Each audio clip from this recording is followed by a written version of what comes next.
Hi, everybody. My name is Leslie. I'm an alcoholic. Hi, Les. I want to thank you all for inviting me here. Okay. And I'm kind of surprised to see anybody here, to be honest with you. I figured with Father's Day, there'd be like just us girls sitting around, talking. But I'm glad that everybody is here. Happy Father's Day to everybody. These kind of holidays always bring up so many emotions, don't they? I know for myself, as an alcoholic, I think about my relationship with both of my parents and how really I owe that wonderful relationship that I had with both of them to all of you, to AA. I walked into Alcoholics Anonymous. I cannot remember the date of when I got here. I know that it was somewhere around the end of 1989, the beginning of 1990. My very first place I ever walked into was the Concord Fellowship. Now, I looked, oh, yay, Concord Fellowship. I looked around the rooms of the Concord Fellowship and I thought, this must be the Hells Angels chapter. I don't belong here. And I ran out. I ran out of the room. And I went back to my job. I was about to say my office, but I didn't have one. I went back to my job and called an old friend from high school whose husband was sober in Alcoholics Anonymous. He had not gone to high school with us, so he, didn't know any of us. And I said, I can't go there. I can't go there. I can't go there. She really wanted me to go there. In fact, almost everybody in my life at that point wanted me to go to Alcoholics Anonymous. I was the only one that was confused about that. I was the only one that couldn't quite understand why people seemed so pushy about this whole thing. And so when people ask me, why did you first come to AA? What was your first goal? What did you think? I walked into Alcoholics Anonymous because I really wanted everybody to shut up. That was the reason I got here. And I wish that I could tell you that the moment I walked into AA, the moment I started going to meetings, that the birds came out and started singing and the angels sort of, and there I was. But that wasn't my story. I called her. She had her husband meet me at my first full-on real meeting at 6:30 in the morning at the Concord Fellowship. And I did not stay sober. My sobriety date is May 4th, 1992. And like I said, I was in there end of 1989, beginning of 1990. I can't tell you the real date because I will say that there were Christmas decorations on the table, but listen, this is the Concord Fellowship, so it could have been July. I don't know. I will tell you what I heard. I'm not going to tell you that this is what you were saying, but it's what I heard. What I heard you say was, welcome to Alcoholics Anonymous. This is the program. Put the plug in the jug. Go to 90 meetings in 90 days. Don't drink between meetings and you'll be fine. And I thought that was the program of Alcoholics Anonymous. And so that's what I started doing. I put that plug in the jug. I started going to meetings. Look at me, I'm going to meetings. I would not drink between meetings. I'm not drinking between the meetings until I couldn't stand it anymore. And then something would happen and I would get struck drunk. And I didn't mean to. I didn't plan on it. It would just happen. I can remember at one point during this time, sitting in the front room of my mother's home in Pleasant Hill. I grew up right around here, right down the street from here. And sitting in her front room and thinking, I'm fine. I have not had a drink now for 3 weeks. It's been 3 weeks. I'm fine. I'm going to go to that meeting. It starts at 6. I'm going to be okay. And my next memory of that particular moment is being down at Zio Fredo's. It's a little Italian restaurant right down the street from where my mother lived. And I was standing at the bar and I was on my second shot of whiskey. And the only reason I knew it was my second shot of whiskey is because there was change on the bar. And if you're a bar drinker, I don't know if it's this way anymore, but when I was coming up, if you're a bar drinker in California, you walked in with one big bill. You put your order in, you put your bill on the bar. The bartender would bring you your order and your change, and you would just leave it on the bar. And if the bartender came back twice to a woman with a second order, you went to a different bar. You should never have to pay for more than 2 drinks if you're a woman in a bar in California. That was the way I was brought up. And I know I was on my second shot, and the way that I can remember standing there at the bar and thinking, okay, I'll just go back tomorrow. I'll just go back tomorrow. And I did that for a long time. I would just go back tomorrow. I drank inside the meetings of AA. I would empty a Fresca can, fill it with vodka, go inside, drink, raise my hand. You would not call on me. It made me very angry. And I kept hearing the same message over and over again. Put the plug in the jug. Go to 90 meetings in 90 days. Don't drink between meetings and you'll be fine. So I figured it was the Concord Fellowship's fault. So I started going to other meetings. And I would go to meetings in Danville, and I would go to meetings in Orinda, and I would go to meetings in Lafayette. I would go to meetings in Oakland. I would go to meetings in San Ramon. I ventured across the Bay, and I went to meetings in San Francisco. I went to a couple of meetings everywhere. And I kept hearing the same message over and over again. The late Clancy I described alcoholism as the disease of perception. And my perception of Alcoholics Anonymous and the program of AA was that you people would stop drinking and you would get better. I saw it. Your eyes were bright. They were sparkly. You were doing things like going to work every day. You had money. You were paying your bills. People weren't chasing you. I mean, I would stop drinking. And by about the 3rd week, it would just be, I can't take it anymore. And something would happen and I'd get struck drunk. And so I was puzzled. I was angry. I was scared. And I was so defeated because let's face it, Alcoholics Anonymous is pretty much the last, house on the block.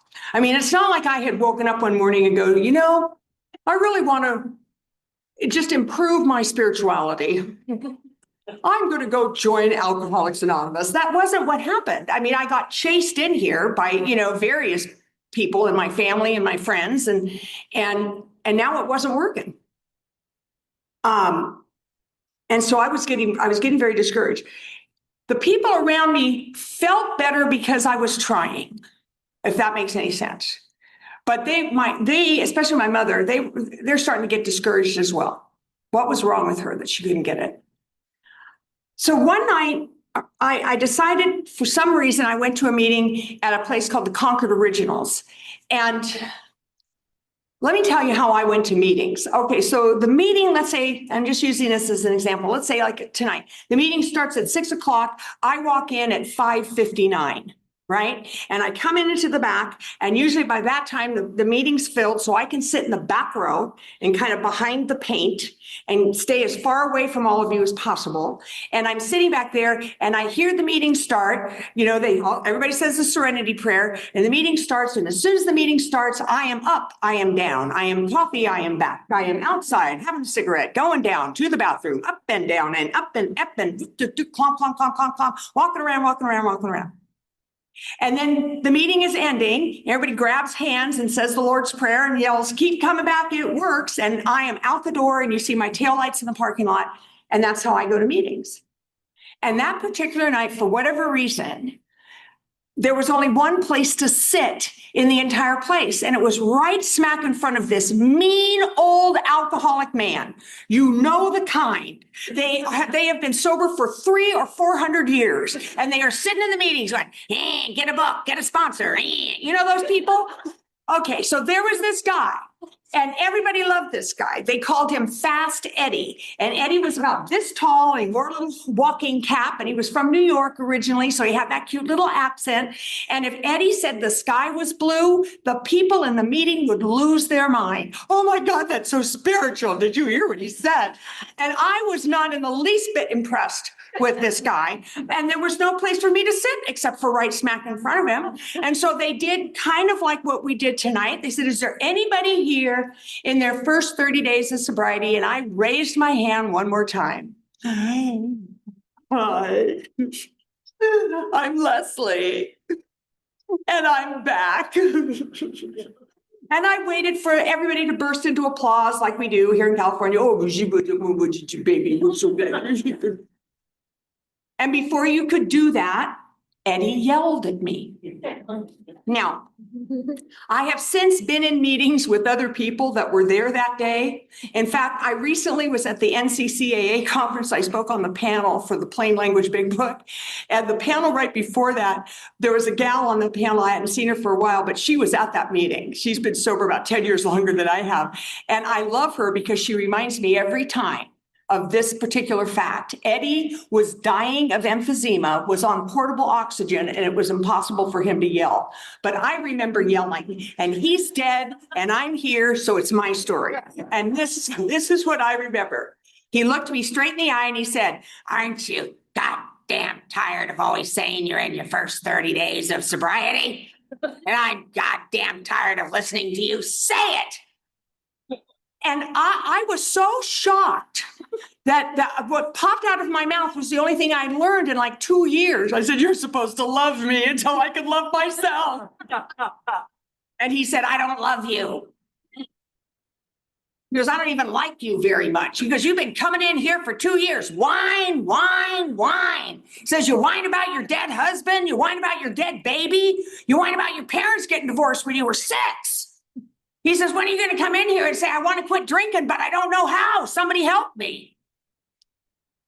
Well, nobody had ever said that to me before. I really didn't know what to say. You know, I was, like I said, I grew up here in Pleasant Hill. I was raised by my mother's family.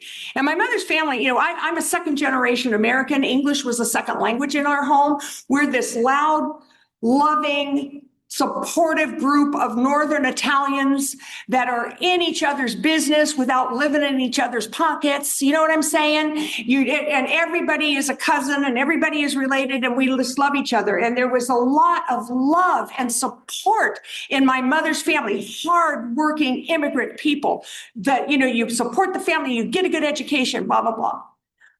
My father was our tornado. Now, my father's family was from the South, Texas, Alabama, Georgia, Louisiana. And my dad was about 6'5" and he had jet black hair and he looked like a cross between Errol Flynn and John Wayne. And if you're too young to know who that is, Google it. I have no time for you, okay? Let's just suffice to say he was an extremely handsome man, but he was also our tornado. Now, we didn't know what it was. My dad had left our family when I was 6 years old, but my mother had never denied him access to his children or to her family. And so he was always a part of Christmas and going to school. There were kids I grew up with that didn't even know my parents were divorced. That's how open and loving my mother and her family was to this man. But he came from an entirely different culture. And in the instant that Eddie yelled at me, 10,000 years of Scotch-Irish ancestry just rose out of nowhere. And I got so angry and so determined to prove him wrong that I spent about the next 60 days going to every meeting I could find him at and staying sober right at him. Right? I was so mad, I stopped drinking and I would go to meetings. I would walk to the meeting and say, "Is he here?" And they'd go, "Yeah, he's sitting over there." Great. And I'd go and I'd sit down just right opposite him, and I was so mad that time started going by and I didn't even know it. And I remember somebody tapped me on the shoulder and said, "You've got 30 days, go get a chip." Okay, I went up and I got a chip. And I ran back and I showed him I got a chip. And he goes, "We give those to anybody." He made me so mad. And around, I don't know, 60, maybe a little more, maybe a little less. One of the things I knew was that you people had lied to me because I was sober longer than I had ever been in my life and I was not fine.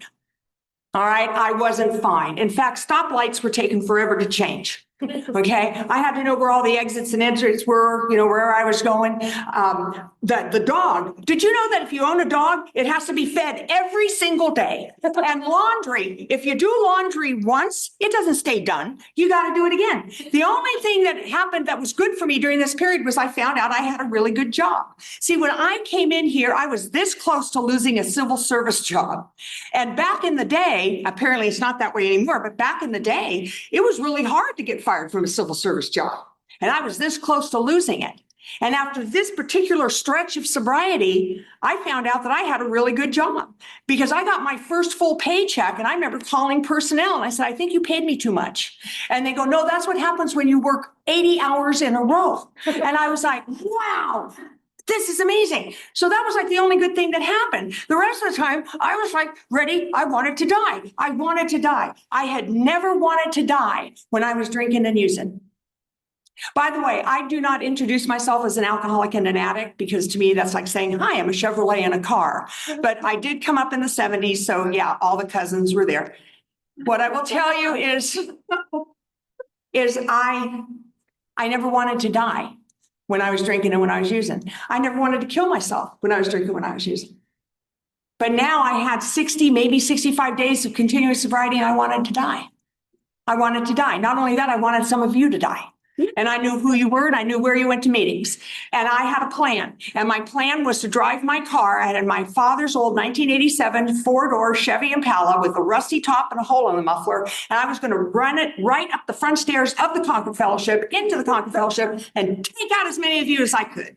I wanted to go up in a ball of flame. I wanted to be on the front page of the San Francisco Chronicle. I wanted reporters on my mother's street interviewing the neighbors. We don't understand. She was such a nice little girl when she was growing up. That's what I wanted. And for whatever reason, I couldn't turn the corner fast enough that night. And so I just left the car in the middle of the street and I walked in. And you guys are laughing, but I'm going to tell you about 6 weeks after that night, I had a sponsor at that point, and my sponsor yelled across the room, Leslie, move. And I moved, and some woman's car came right through the wall at the Concord Fellowship. And I just went and got her coffee. Come on in, honey. The meeting's about to start. You're right on time. But that night I just walked in, and there was only one person that was brave enough to come up and talk to me.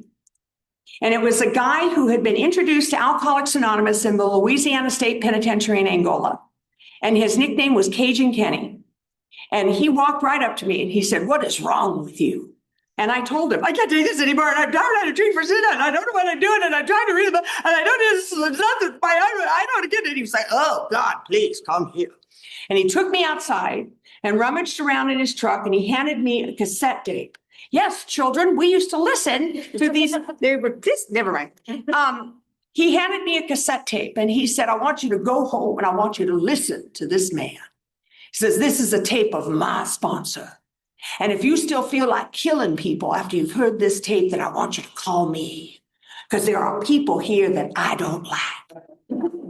And I will help you. And that seemed reasonable to me. And so I went home and listened to that tape. And the magic that is Alcoholics Anonymous happened for me that night. And it's very important that I say this to you this way. You know, the gentleman I heard on that tape, we recently lost him. He died with like 63, 64 years of continuous sobriety. He was in his 90s when he passed. There was nothing I had in common with him.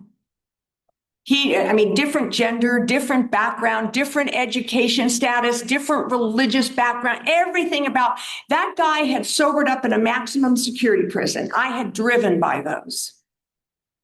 Everything about him was different. But what I heard him say that night was that every time somebody told him he had a problem with drugs and alcohol, what they usually couldn't figure out, they didn't seem to understand, was that he was stone cold sober when they were giving him that information. And he always wanted to reach up and grab the judge or the lawyer or the doctor, whoever it was that was yelling at him. And he wanted to say, don't you get it? My problem is not drugs and alcohol. My problem is I don't have any drugs and alcohol right now. And I have to listen to you. And a light went on for me. It's like, I got it. I got it. Because see, I came to you guys fairly late in life. I am not one of those people that has a story about their childhood, about I wasn't given sips off my father's beer. I didn't stop drinking. I start drinking at like 9 or 10 years old.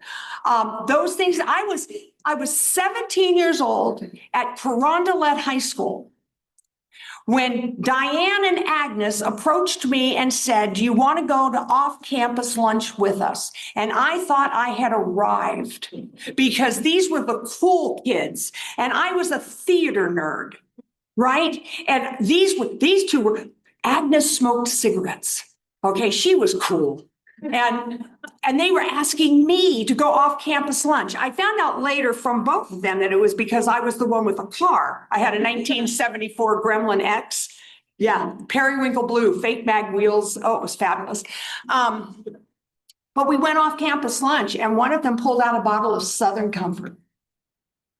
And I will tell you that every fiber of my being wanted to say, no, put that down.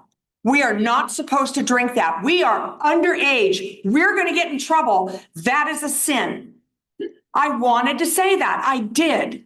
But they asked me to go with them. And all of a sudden, maybe they were going to really be my friends. I had one friend at that time. Later, I had more. But I mean, what do I do? And the bottle got to me. And I took my first hit. And that stuff was horrible. Oh, God. And it went down my throat. And it hit my stomach. And it went.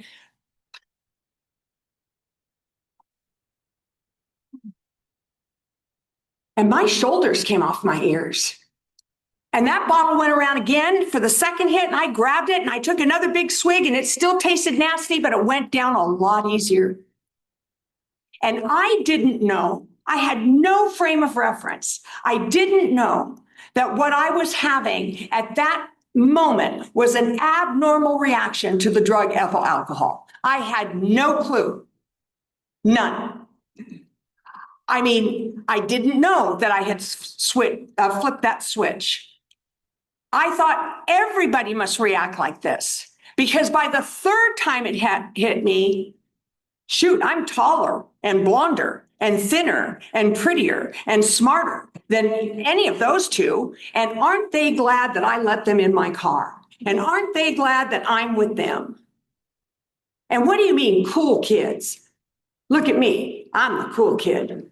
And so I went from this child that truly was just sort of run by 1,000 forms of fear, all the time scared. Who's going to like me? Who's not going to like me? Am I going to get that part? Am I not going to get that part? Did I get good grades? Did I not get? Is my dad coming over crazy? Is mom going to be okay? Is my little brother fine? No. All these fears all the time too. I'm fine. Aren't you guys glad I'm here? And it was that magic in a bottle. Now that's real difficult to get when you're a kid. I think the next time, one of my girlfriends from high school is here. I think the next time I got to do that was when we went to a concert. I was like, oh boy, what do we do here? Right? It was easier to get marijuana, and I didn't like marijuana. You know why? Because marijuana is head to table for me. It's like, who wants that? Not me. I want to be in the middle of whatever it is that's going on. And that's what alcohol does for me. I didn't know that's an abnormal reaction. Did you know that alcohol is a depressant? I don't know about any of you, but okay, so those friends we always had, those ones that had like 2 drinks and then they're like, oh God, I'm sleepy. You know those people? We all had those. We had one guy, we used to call him 2 Beer Bob, 2 beers and he was in the corner, sound asleep. I have never gone sleepy by night on 2 beers in my entire life. I have, however, stolen people's wallets, taken the money from it, and then invited them all out to dinner. That day started a journey for me that was truly relatively short when it comes to drinking time. So that by the time I walked into Alcoholics Anonymous, my life had been pretty much burnt to the ground. But that night, when I heard him say what he felt like when he was stone cold sober, and realized that that was what I feel like when I'm stone cold sober. And he described the effect that alcohol has on him and how it makes all things right and all things new. And I realized that's me. And I picked up the phone and I called Kenny. I said, "You're not going to believe this, but I think I'm an alcoholic." And he says, "How long have you been coming here?" I said, "I don't know, about 2 years." He goes, "Well, you are a quick study." And I asked him what was probably the most important question I've ever asked anybody in AA.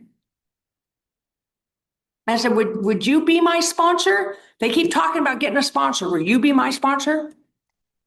And Kenny said, yes, but he outlined a program of sponsorship for me that truly is the same kind of program of sponsorship that I have today. Okay, he said, we are going to work out of the big book, and we are going to work out of the 12 and 12. Says you are going to take the steps one at a time, and you're going to take the traditions one at a time, and you're going to learn how to apply those traditions to your life. Says you are going to go where I go, and you are going to do what I do. You're going to get a service commitment. You're going to get a sobriety date and hold on to it like a bite and sow. He says you are not going to argue with me about anything. And the minute you think you've got a better idea of how to do this, there is the door. You're going to get yourself a new sponsor. No harm, no foul. And the miracle is I said, okay. I agreed to that. And I wish that I could tell you that from that moment on, my life just became perfect. You know, one of the miracles of Alcoholics Anonymous is that I can stand here today with 33 years of continuous sobriety, and I can tell you that I have been sober longer than I drank. I mean, that's just amazing. That is a gift from Alcoholics Anonymous. Now, the bad news is I have been sober longer than I drank, which means that every stupid thing I've done in the last 3 decades, I did stone cold sober. I cannot blame I was drunk on any of the dumb decisions I made. But you people never said to me, you better get this right by next Tuesday or you're out of here. You never did that. You've allowed me to grow up in public in Alcoholics Anonymous. You've allowed me to make mistakes. You've allowed me to go through those phases of development that we all go through, right? I mean, I learned about the traditions. So now I'm a traditions monster, right? You let me go through that. Just keep coming back, Leslie. You let me discover exactly what traditions or what step 3 is all about. I can remember. So I was 2 years sober and I was doing everything right. Okay, I was going to 5 and 6 meetings a week. I was on H&I panel. I was active in my home group. I was sponsoring some of the goofiest women in Contra Costa County. I was doing everything right. And I was at the shores of Lake Tahoe doing meditation one morning because a friend of mine in the program who is a Native American said, you should do your 11th step on the shores of Lake Tahoe. It's a sacred spot for my people. And I said, okay. And as I was sitting there, out of nowhere, this thought came to me. What if the way your life is right now at 2 years sober, exactly as it is the best it's ever going to be? Would you be able to say, thank you, God, for my life today, exactly as it is? And I said, heck no. What do I look like? I'm stupid? I'm 2 years sober. I'm still living with my mother. Right? I'm still driving that car with the rusty muffler in the hole. I have this lousy job with Contra Costa County. I haven't had a date in 2 years. My husband's still dead, right? I have no children. I always wanted to be somebody's wife and somebody's mother, and none of that's happened yet. And you people have promised me that Alcoholics Anonymous wants me to be happy, joyous, and free. And I know what happy, joyous, and free looks like. Happy, joyous, and free looks like the right man, the right job, a beautiful home on the hill, perfect children, right? And none of that had happened yet. And I remember crying the whole way down the mountains and going right to a meeting. And for the next couple of months, the only thing, anytime they've said, didn't matter what the topic was, today we're going to discuss tradition 8. Leslie, would you like to start the discussion?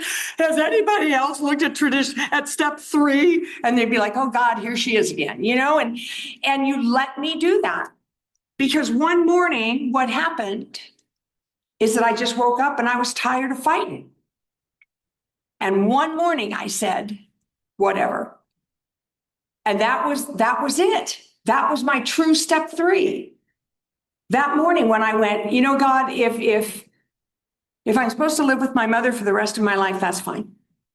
I can do that. There's worse places I could live. If I'm supposed to have this crummy little job handing out general assistance at Contra Costa County, my bills are paid, I'm fine. If that's the best car I drive, that's fine. If I never meet him and I never have sex again, oh well, that's life. I'll live. And there was this internal shift that happened, and life started to change. Life began to change again.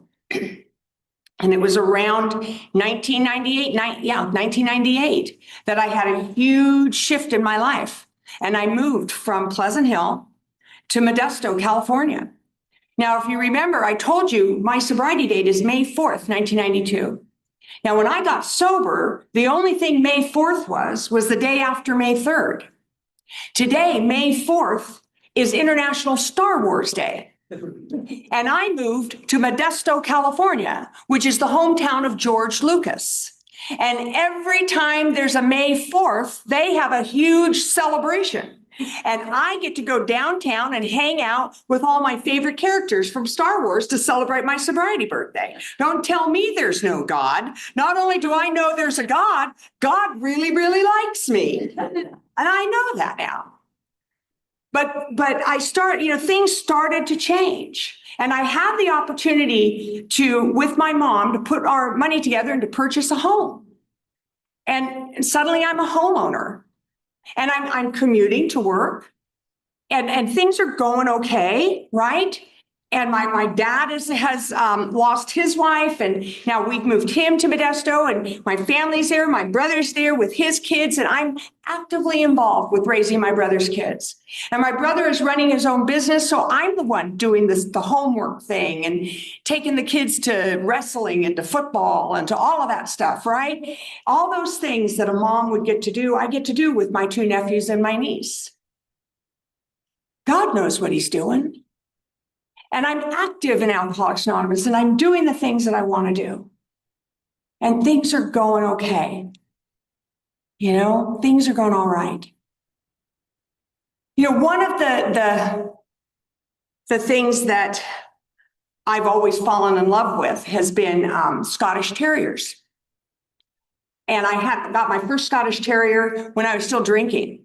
And when I got sober, I was still getting involved with Scottish Terriers, and I was competing a Scottish Terrier in obedience, which is real odd if you know anything about Scottish Terriers. And for one whole week, my Scottie was the #1 obedience dog in the state of California. And then that particular Scottie died very young of lymphoma. And my second Scottie, same thing happened, right? He died really young at like 8 or 9 years old.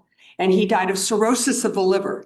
And I could remember standing in the vet's office crying, and the vet saying, "What is wrong with you?" And I said, "Well, I'm 22 years sober, and you just told me my dog has cirrhosis of the liver. I don't understand." And he was like, "Well, I don't either, but okay." But when I lost that second dog, I remember thinking, I've always wanted to breed Scottish Terriers and to have healthy Scotties. So how do I do that? And about 10 years ago, after I got a rescue Scottie, my little rescue, Shaw's Rob Roy McDuff, I call him Robbie the Rescue, I had the opportunity to start learning about how to become a breeder. And when I lost my mom in 2020, and now I'm retired from Contra Costa County, and I'm retired from my other jobs that I've been doing, and now I have the chance to do this, right? And I did the way you people have taught me to do sobriety is the same way I approached this particular hobby. And I joined the San Francisco Bay Area Scottish Terrier Club. I found mentors. I started working with people. And on March 25th, my little, and this is not a bad word, this is the way we talk in the AKC, my foundation bitch, Shaw's Lilas McDuff of McPhee, I call her Lola because she's my showgirl, gave birth to 2 healthy Scotties. And they are 9 weeks old, and they're probably tearing apart my living room right now as I'm standing here. But they both have owners. And I got to bring these 2 little dogs into the world. And we're going to breed her again next year. And you guys taught me how to do that. Because I went to my first big dog show back east and I was scared to death and my dog is going to be competing. And now what do I do? And I walked into the Scottish Terrier Club of America tent. And there was this one little lady standing there, little old lady putting stuff out. And I said, "Hi, my name is Leslie. I'm from California. It's my first time here. Can I help you set up?" Where do you think I learned how to do that, people? From you. So, before I close today, I had wished you all a happy Father's Day, and I want to talk to you a bit about my dad.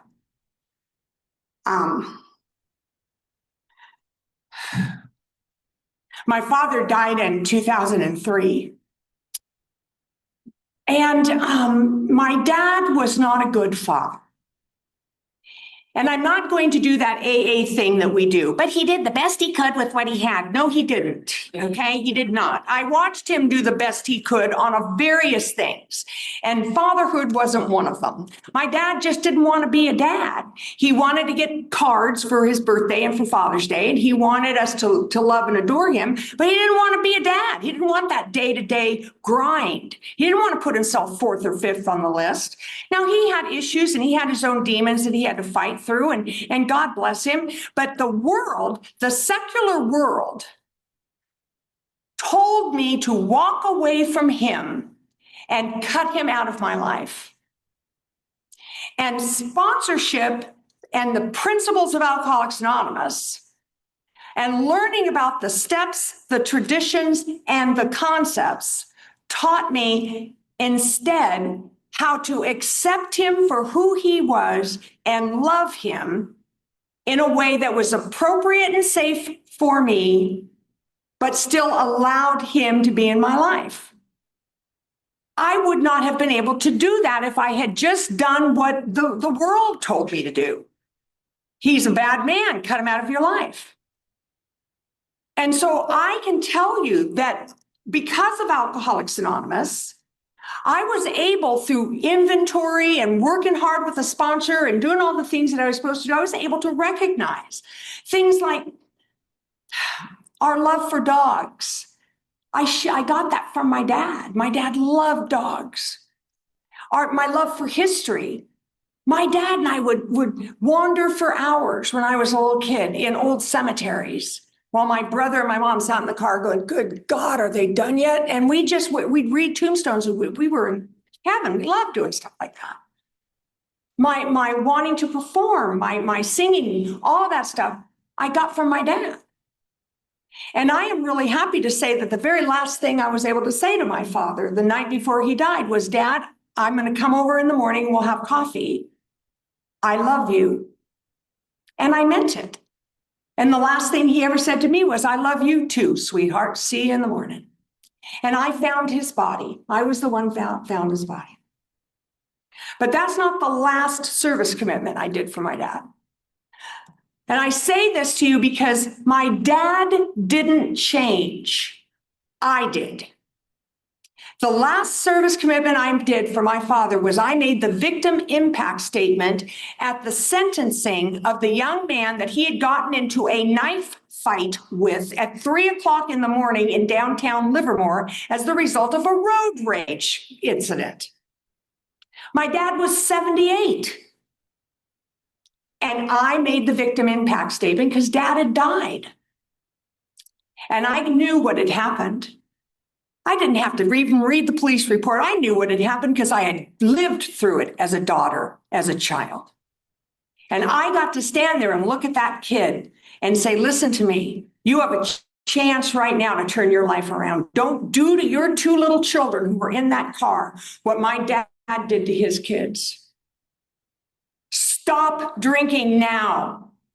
Get the help you need now. Do what's right now. Be a father to those kids now. Be a husband to your wife now. I don't know what happened to him. But what I can tell you is that I got to do that because you people taught me how to be a woman of grace and dignity and to walk with my head held high and to be able to love the unlovable. Because isn't that what we do when a newcomer walks in the room? Isn't that what you did for me? You loved me when I was absolutely unlovable. There's a guy in my home group who says Alcoholics Anonymous has allowed him to learn how to walk with grace and dignity through a life with unsolved problems, and to do it by being an asset and not a liability. If you are newer than I am in this program, welcome. Welcome to AA, because you have the opportunity today to do the exact same thing, to be able to walk a little taller, to be able to walk with a smile on your face, but it's going to mean work. And I'm not going to tell you to put the plug in the jug and go to 90 meetings in 90 days. I'm not even going to tell you that the program is in the first 164 pages of the big book, because that's a lie. It's not. If you only read those first 164 pages, you're going to miss the doctor's opinion. You're going to miss Dr. Bob's story. You're going to miss the 12 and 12. You're going to miss the program. Here's what I'm going to tell you. Welcome to Alcoholics Anonymous. You have a chance today to be something that you're not. And you guys gave me that chance, and I want to give it to you. My name is Leslie. I'm an alcoholic. Thank you for letting me talk.